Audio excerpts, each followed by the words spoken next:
Hey friends, welcome back for another video. If you're new here, welcome to the channel. We do mom life together. I would love to have you subscribe and join us here. I'm a foster parent and a Christian mama, so we talk a lot about that, but I'm really all about living a purposeful, intentional life. My goal is to really encourage, equip, and inspire you as a mother, especially if you're a foster or adoptive mom. So today's video is going to be the 7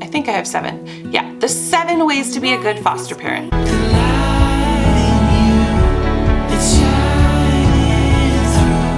The first way to be a great foster parent is to pray. Foster care will bring you to your knees. You will have some amazing days, you will have some really frustrating days, and you'll have days you just want it all to end. Pray your way through all of the days. I truly believe God is near to foster parents. He sees you stepping into the broken places and into broken families, into these broken situations. He sees you and He's there to comfort you. So remember that and pray a lot. The second way to be a good foster parent is to learn. Never stop learning. There's like a lot you have to learn in your initial training, and your agencies will be constantly offering different trainings. There's different conferences you can go to, but parenting kids with trauma is completely different. I've said this before, I'll say it again. It's completely different than parenting kids that have grown up in a typical, normal family situation. And you know, you have to treat these kids a little bit differently. There's trust and bonds to be built before you can even talk about discipline. And, you know, you're going to feel frustrated on a lot of days because the behaviors can be really difficult to work with.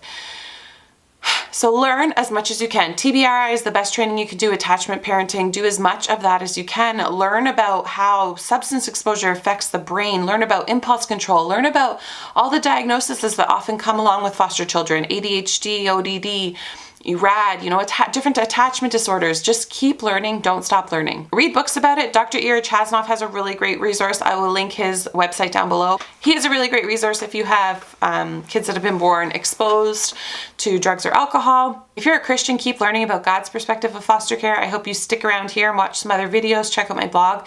But Jason Johnson is wonderful. Foster the Family is wonderful. Dr. John DeGarmo, I think I'm saying his name right. He's got a lot of great resources as well. So just keep learning, just keep reading. The more you know, the better foster parent you'll be. The third way you can be a great foster parent is just be available. Physically, emotionally, mentally, spiritually, just be available for that child. Depending on the age and the reasons the child came into care, you may have kids that are super closed off to you and they don't want anything to do with you and they don't want to attach to you. You may have kids that are craving adult attention and they just want to be beside you all the time. So, you know, especially as a new foster child comes into your home, just trying to determine what you know about their history, how you can best parent them, just really getting to know each other, but always being available for them.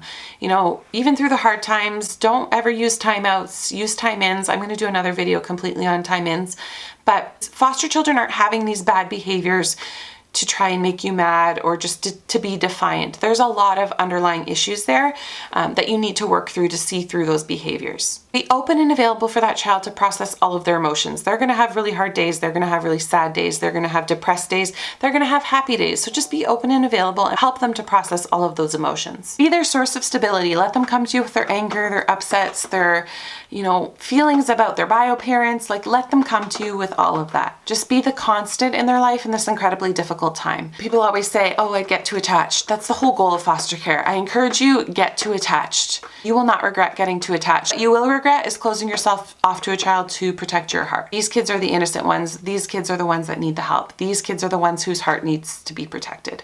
So I just encourage you to get too attached. Be available. Be that constant source of stability. And just a side note on this, early on, try to minimize time away from them as much as possible. Really try to build that trust and bond before you're leaving them for vacation or respite care or whatever it may be. Take them with you if you can, but just try to minimize contact away from them. That might mean, you know, you have to cancel some gym nights or different, whatever you may do at night, some different activities and hobbies so that you can be there. I'm not saying that's forever, the whole time the child's with you, but especially in those first few weeks. And allow that trust to form between you before you really try to overly parent and try to correct behaviors.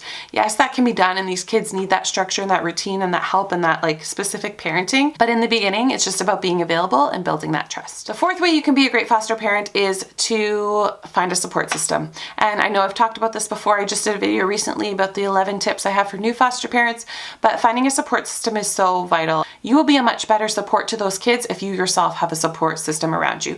Find other foster parents, get involved with online support groups, whatever it may be, but find support Find people that get it, not just friends and family who can kind of support you, but people who are actually in the thick of it with you, who get it, who understand it. The fifth way you can be a great foster parent is to take time for you.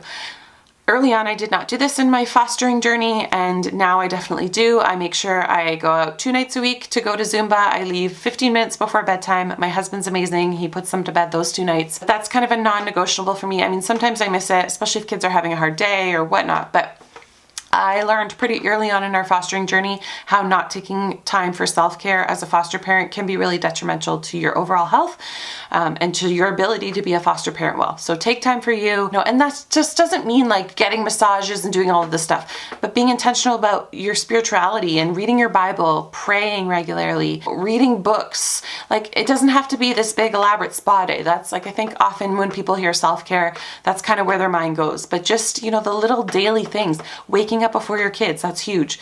I know for me, when I wake up at the same time as my kids, or my kids are the ones waking me up, I'm just reacting all day long. My days start stressful, and it's like the first domino falls and it knocks all the dominoes down for the rest of the day.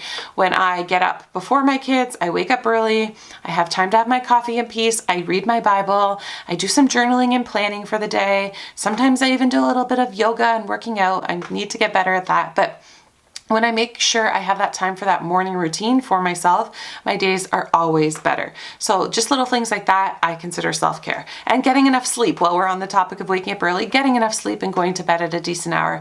I know I've struggled with this for a long time, especially because I blog. I don't like to be on my computer and phone a lot around the kids. And I stay up often, and that's when I do film videos, edit videos, write blog posts, and get all that stuff done. So I've been trying to do more of that in the morning after I have my quiet time with the Lord.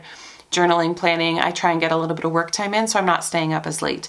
Getting sleep is so important. I know there's that saying, sleep when you're dead, but if you don't sleep while you're alive and sleep well, you're going to be dead much earlier, and you're not going to have as good a quality life. Sleep is so important. Everything's regenerating your mind. As moms, as foster moms especially, we need to ensure that we're getting adequate sleep. The sixth way you can be a great foster parent is advocate. You need to be the voice for these children who don't have a voice, especially when they're young and little and truly don't have a voice of their own. You need to be an advocate for them. Foster parent training, they say, in the best interest of the child. And the best interest of the child is always to reunite with their primary family, with their biological family. Even when you think that's not the best thing because you see things and you're worried about their safety and you love that child and you want to give them like a good, normal childhood. And even though going back to their parents means that they're staying in their primary family, sometimes it's hard to see some poverty situations or addictions or mental health situations that often the court system deems good enough. But I just want to encourage you to look at it a bit differently. The children do belong in their primary families when safe to do so. And I've said this before, but foster parents often have a different idea of what a safe reunification would look like because we love these children like our own. We've cared for them for X amount of months or years, and to send them back to a subpar situation can sometimes be hard. But we still need to remember that it's their primary family, and building a relationship with their primary family so that you can still be a support for them as a family when the child reunifies is so valuable to the family, to that child.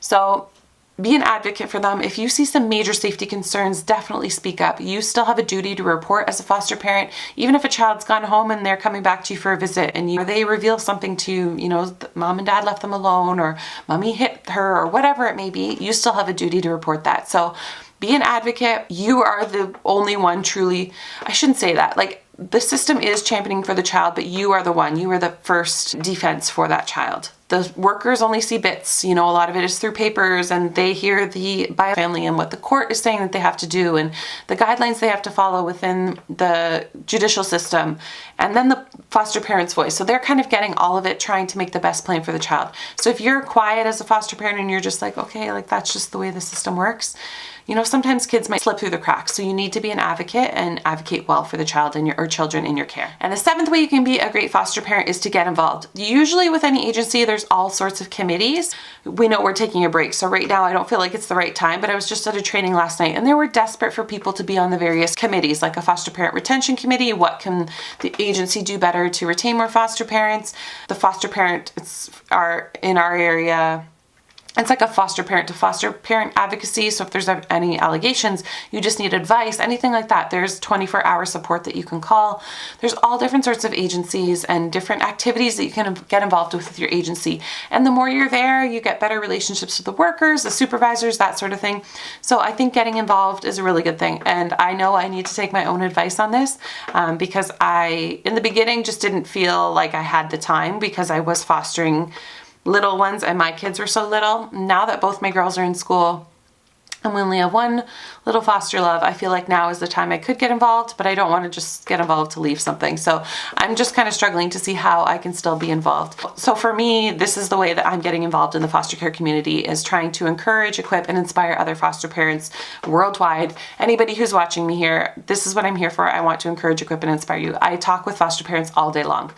Feel free to message me. Sometimes it takes a bit to get back, but like I said, I have messages and questions coming in all day long. So this is how at this stage of my life, I am choosing to be involved in the foster care community, just really advocating for foster care for the kids that are in foster care, trying to give back through my shop. Those are the ways that I'm choosing to be involved. If you can get involved, whether it's in an online capacity, whether it's directly with your agencies, there's always ways to be involved more than just being a foster parent. So I hope those 7 ways to be a great foster parent helped you. You learned something today. If you did and you want to share this with another foster parent, that would be wonderful. I'd really appreciate that. Like this video, that helps my channel to grow. I'd be really grateful if you would do that. Subscribe if you're new. Like I said earlier, I would love to have you, and I'll see you guys on the next video. Bye. I lose my breath